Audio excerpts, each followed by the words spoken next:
What's up, MMA fans? It's Tudor from Sherdog here, and today I'm with UFC featherweight contender Sean Woodson. Hello, Sean, and welcome back on Sherdog. How are you?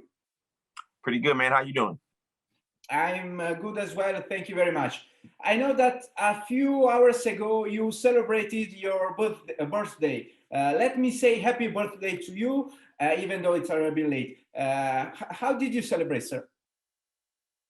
Food, a lot of food, probably too much food, man. Yeah, I just hung out with some family and friends and had a bunch of my favorite foods and just enjoyed spending time with family.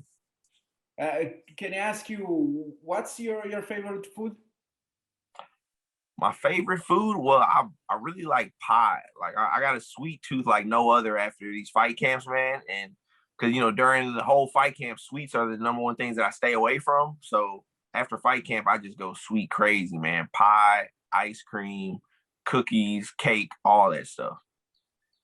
You also had, the occasion to celebrate your recent victory. You took a split decision from Youssef Zalal at the UFC Vegas 28 event.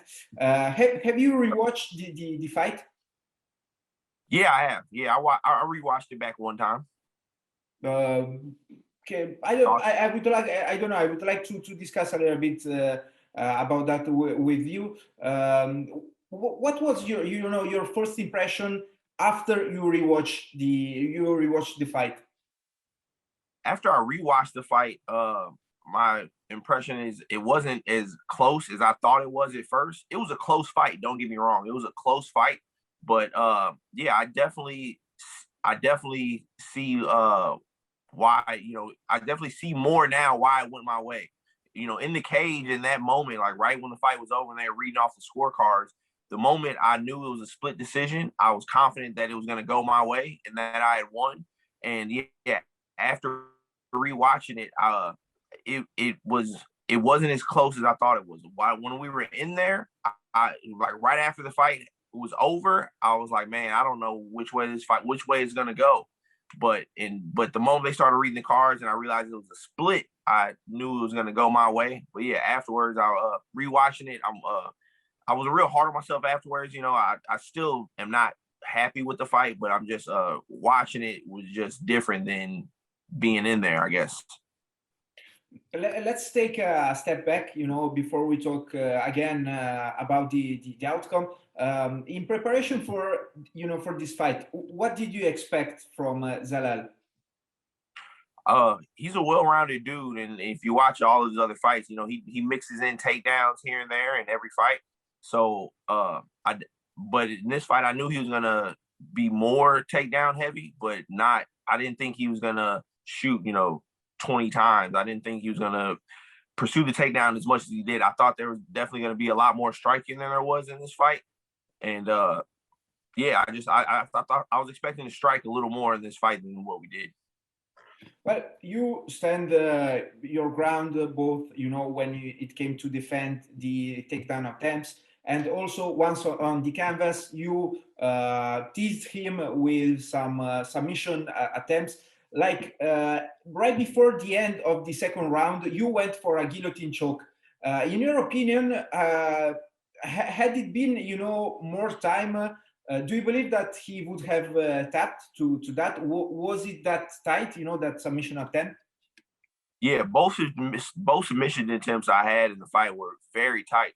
And yeah, I think if I would have had some more time in the end of that second round, I could have cinched it up a little bit tighter and, possibly I got the tap. But yeah, I was in a really good position right there. And I think if I would have had more time, I would have been able to capitalize on it a little bit more and sink that choke in a little bit tighter.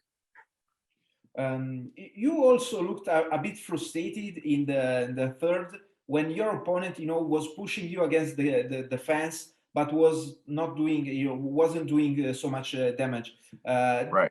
Did you expect the referee to separate you? Yeah, there was a few times where I thought, the referee was going to split us up. He was pressing me against the cage, trying to get the takedown, but there was a few times where he was pressing me against the cage and he wasn't even pursuing the takedown anymore. It's just like he was just trying to hold me against the cage. There was a large amount of the time when we were clinched together and he had me against the cage, he was actively trying to, chain together takedowns and get me to the ground. But then there were moments where he would have me pressed against the cage and he literally wasn't trying to do anything. He wasn't trying to, further get the takedown or anything. It's like he was just content with holding me there against the cage. And yeah, in those moments, I definitely, looked at the ref a few times and thought that we were going to get a separation. Thanks to your recent victory, you bounced back from your first defeat, which came by the hands of Julian Erosa. How did you feel, about losing your perfect record that night? I mean, it wasn't so. I didn't really have specific feelings about losing my perfect record. It was just losing in general. It hurt me. I'm a super competitive guy. But I mean, I also know how crazy the sport of MMA is, and undefeated records. When you're fighting, the top guys in the game, you're not going to stay undefeated for forever. I mean, if you only stay on the regional scene and fight nothing but lower quality competition, then yeah, undefeated record, you might be able to carry that for a super long time. But yeah, at the level of competition I'm at now, I wasn't so concerned with holding my O intact, But I mean, I always want to win, of course, but I just prepare for anything in this game.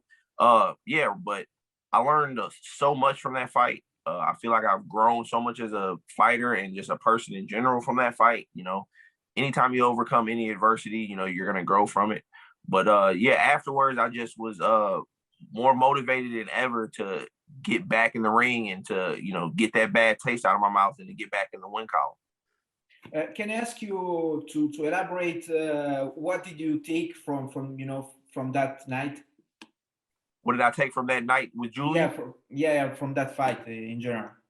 So as crazy as it sounds, the biggest thing I took from that night was that I'm right where I belong. That I belong in the UFC, that I belong to be fighting the best in the world, because there's a lot of behind the scenes stuff that went on with that fight that, just a lot of curveballs were thrown my way. I was eventually slated to fight Kyle Nelson.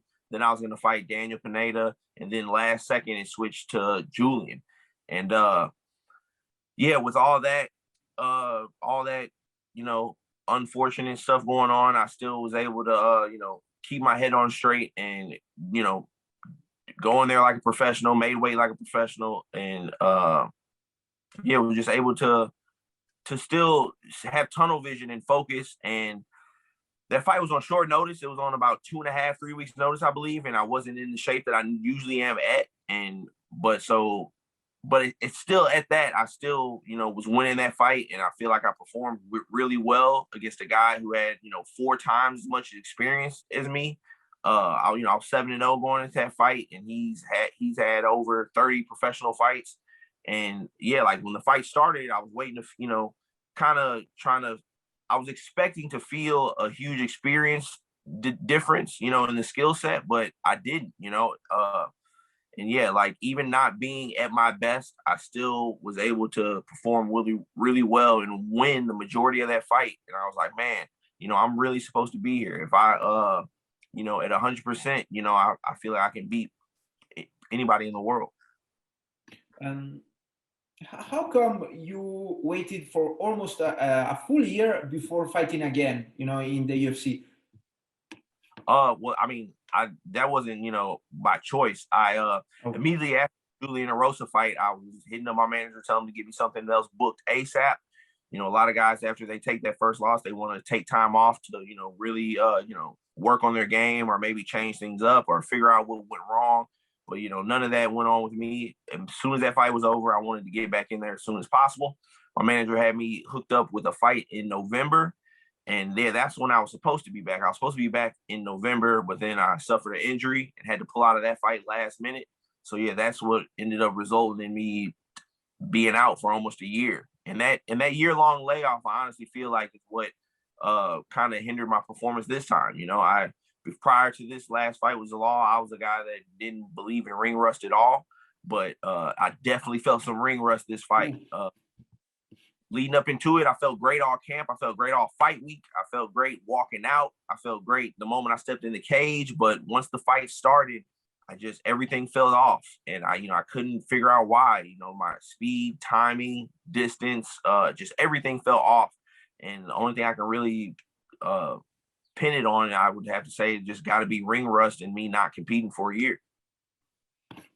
Yes, but ultimately, you even though you felt a little bit of ring rust, you took home the victory.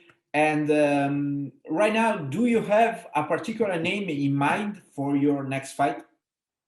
Yeah. So prior to my fight this weekend, the last UFC show was 2 weeks ago, and I watch all the events. So I saw Josh Culibao. He picked up a nice win. And afterwards, I watched his interview. He said he wants to get back in there October and November timeframe. That's the same time frame I'm looking at. Think that'd be a really exciting fight. He's a guy who likes to strike. I'm a guy who loves to strike as well. We're both around. We both have similar experience. He's 9-1. I'm 8-1. His last fight, he was going against a one-dimensional wrestler who was trying to take him down the whole time. This fight, even though my opponent is well-rounded, he was trying to take me down the whole time. And yeah, I feel like, neither one of us will be trying to take each other down. We'll just be looking to meet in the middle and strike. And I think that's a fight that, those are the type of fights fans want to see. Those are the type of fights I want to be in. And I think it'll be an exciting matchup.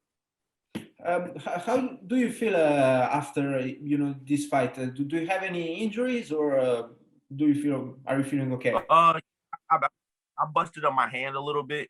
I'm gonna get that checked out this week, but I'm hoping it's not too serious. But yeah, I should only take if it is something wrong with it, it should only take a few weeks to heal up, and then after that I'll be able to get back into training. So yes. Well, I wouldn't say September, but September will be pushing it. September could be possible, but October, November is a real good time frame I'm looking at right now. What are your plans for this summer? Have you planned a vacation somewhere, or? Oh yeah. So the rest of this month, June, I'm gonna take some time off training just to relax and let some little stuff heal up. And then in July, I'm actually going on a vacation with my family to Key West, Florida. I've rarely, my entire life, I've never really went on vacation. Anytime I've traveled, it's been, mainly business. It's been to fight and then come home. So, I'm looking forward to going on vacation with my whole family, my girlfriend, my mom, my cousins, and, a bunch of us are going to Key West, Florida, to relax on the beach and just eat some good food and enjoy about a week of downtime. And I'm looking forward to it. I wish you to have a wonderful experience and a nice vacation. In just a few days, Conor McGregor will face Dustin Poirier in the final match of their trilogy. Can I ask what's your pick for this fight? I'm picking Conor for this one. I know a lot of people probably aren't. A lot of people probably think Dustin's going to get him again, but I'm taking Conor this one. I think he's going to make the necessary adjustments, and I think because he looked really good in that last fight, in my opinion, up until he didn't, up until things started not going his way. But yeah, I think he's going to come in this fight much sharper, much more alert, and much more prepared for Dustin. Sir, before I let you go, do you have any last message? No, not really. Just stay tuned, keep following me. Follow me on Instagram, STL Sniper. I'm not too happy with this last performance, but the next fight, I know I'm gonna feel a lot more comfortable in there. Now that I got that ring rush shaking up off me, I'm gonna feel a lot more comfortable and put on a much better performance for you guys. So tune in for that. Sir, congratulations once again for your recent victory. Happy birthday for your birthday, and hopefully I will hear again from you in the future. Thanks, man. I appreciate your time. But nice talking to you. Looking forward to doing another one of these. Have a nice day. Goodbye. You too, man. See ya.